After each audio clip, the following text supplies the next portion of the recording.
Le Sénégal et le Tchad tournent le dos à la coopération de défense avec la France. D'abord, le Tchad, un des maillons clés de la présence militaire française en Afrique. Ce jeudi, le ministre des Affaires étrangères et porte-parole du gouvernement a signifié la décision du Tchad, je cite, de mettre fin à l'accord de coopération en matière de défense signé avec la République française.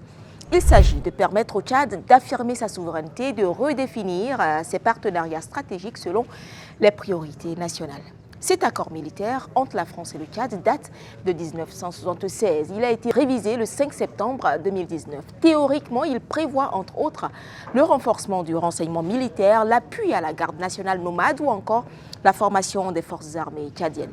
La rupture a été notifiée au ministre français des Affaires étrangères qui était en visite officielle à N'Djamena. La reconfiguration du dispositif militaire en Afrique, tant médiatisé et qui prône un partenariat dit renouvelé et co-construit, n'a-t-elle pas été du goût de N'Djamena? Pour certains, ce changement de cap pourrait avoir un impact sur la présence militaire de la France, surtout en Afrique francophone.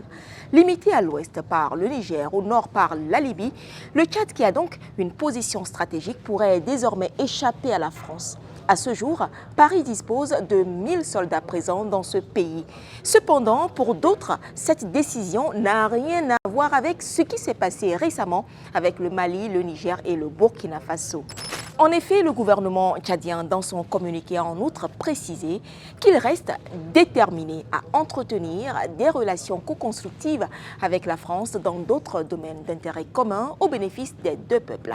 Reste maintenant à savoir comment cette rupture annoncée de l'accord de défense avec la France va se traduire dans les faits. Ça, c'est pour le Tchad, dirigé par Mahamat Idriss Déby.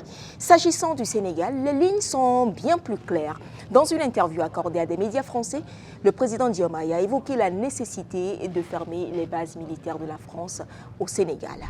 Est-ce qu'en tant que Français, vous envisagez de nous voir dans votre pays avec des chars ou avec des véhicules militaires, des militaires sénégalais avec les tenues sénégalaises? Évidemment, la France, elle doit comprendre que l'environnement est devenu beaucoup plus concurrentiel que par le passé. Les quelques 300 militaires français présents au Sénégal vont-ils plier bagages?